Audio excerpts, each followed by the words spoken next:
শীতকাল মানেই বাজার ভর্তি টাটকা টাটকা তরতাজা সবজি। আর এই তরতাজা সবজি দিয়ে নানান রকম খাবার দাবার বানাতেও কিন্তু আমাদের ভীষণ ভালো লাগে। আর এইভাবে খাবার দাবার বানিয়ে বাচ্চা থেকে বড় সকলকে খাওয়ানো যায়।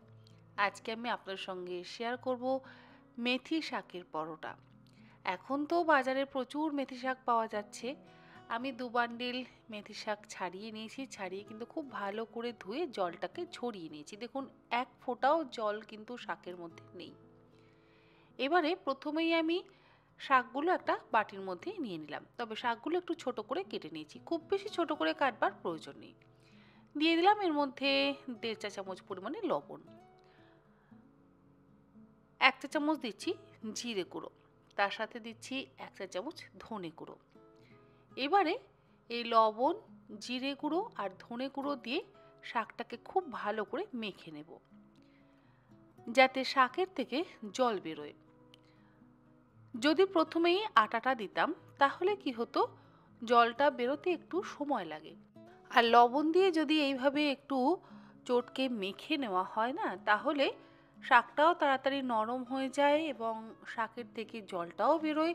আর কতটা পরিমাণ জল ব্যবহার করে আমাদের আটার ডোটা তৈরি করতে হবে সেটাও সুন্দরভাবে বোঝা যায়। সেই জন্য দেখুন, আমি শাকটা কিন্তু লবণ দিয়ে খুব ভালো করে মেখে নিলাম। আর অতটা পরিমাণ শাক নিয়েছি, তাতে লবণ দেওয়ার ফলে একদম অল্প হয়ে গেছে। আমি 2 বাটি আটা নিয়ে নিলাম, কোনো রকম ময়দার ব্যবহার করছি না, আর কোনো রকম মশলাও আর দিচ্ছি না। লবণ যেহেতু আগে দিয়েই দিয়েছি, সেই জন্য আর আলাদা করে লবণ ব্যবহার করার প্রয়োজন নেই এই আটার মধ্যে।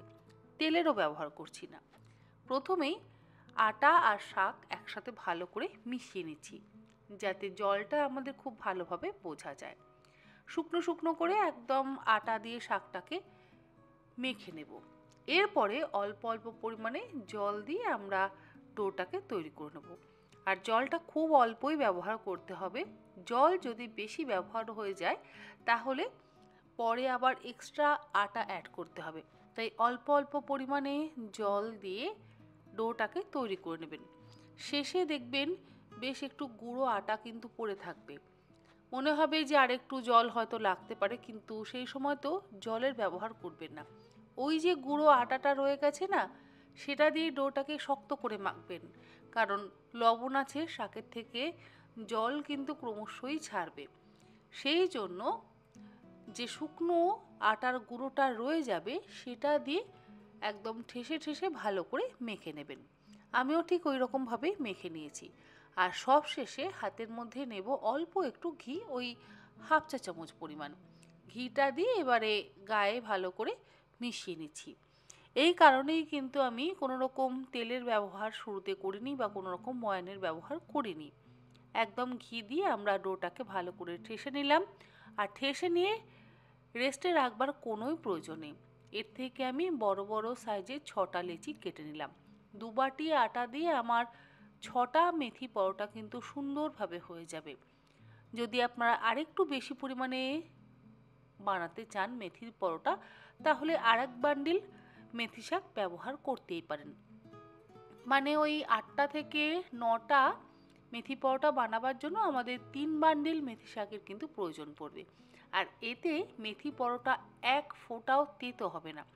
মেথি শাক সাধারণত একটু তেতো হয়, কিন্তু এইভাবে যদি মেথি পরোটা বানানো হয় তাহলে কিন্তু এতটুকু তেতো ভাব থাকবে না।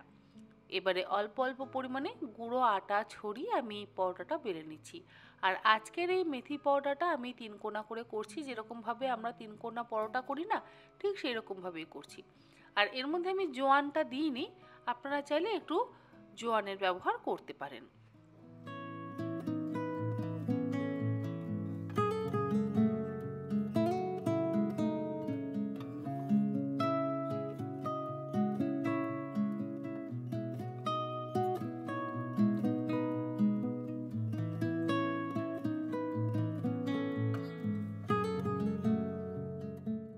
পরোটাটা বেলা হয়ে যাওয়ার পর আমি আগে থেকে তাওয়াটা গরম করে নিয়েছি। তাওয়া গরম হয়ে গেলে পরোটাগুলোকে উল্টে পাল্টে সেঁকে নেব। আগেই আমি পরোটাগুলোকে সেঁকে নিচ্ছি। সেঁকে নিয়ে তারপর কিন্তু ঘি ব্যবহার করে আমি পরোটাগুলোকে ভাজবো। আর তেল ঘি যে কোনো একটাই আপনারা ব্যবহার করতে পারেন, যেটা আপনাদের পছন্দ হয়। খুব অল্প পরিমাণে ঘি কিন্তু আমি এর মধ্যে ব্যবহার করছি। এক পিঠ ভাজা হয়ে গেলে তারপর অন্য পিঠ উল্টে দেব।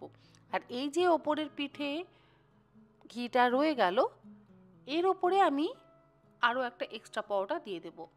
এই করে অল্প অল্প ঘি ব্যবহার করে আমি মেথি পরোটাগুলোকে ভেজে নিচ্ছি। আপনারা ঘিয়ের বদলে সাদা তেলের ব্যবহার অবশ্যই করতে পারেন। দেখুন, একসাথে 6টা পরোটা কিন্তু আমি অল্প অল্প পরিমাণে ঘি দিয়ে মিডিয়াম ফ্লেমে ভেজে নিচ্ছি। দুপিঠ উল্টে পাল্টে অল্প অল্প করে পরোটাগুলো আমার সেঁকে নেওয়া হয়ে গেল।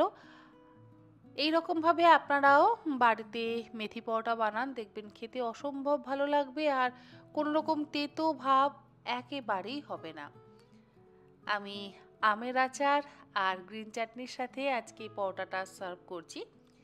এই আমের আচারটাও কিন্তু আমার ঘরে তৈরি করা আচার, আর এর রেসিপি আমি অলরেডি আপনাদের সঙ্গে আগে শেয়ার করেছি। আশা করি আমার আজকের এই মেথি পরোটার রেসিপি আপনাদের ভালো লাগলো। ভালো লাগলে আপনারা এইরকমভাবে মেথি পরোটা বানিয়ে শীতকালের দিনে একবার অন্তত সকালের জলখাবারে খান, দেখবেন আপনাদের সকলেরই ভালো লাগবে। আজকের মতন এই পর্যন্ত। আপনারা সকলে ভালো থাকবেন, সুস্থ থাকবেন। ধন্যবাদ।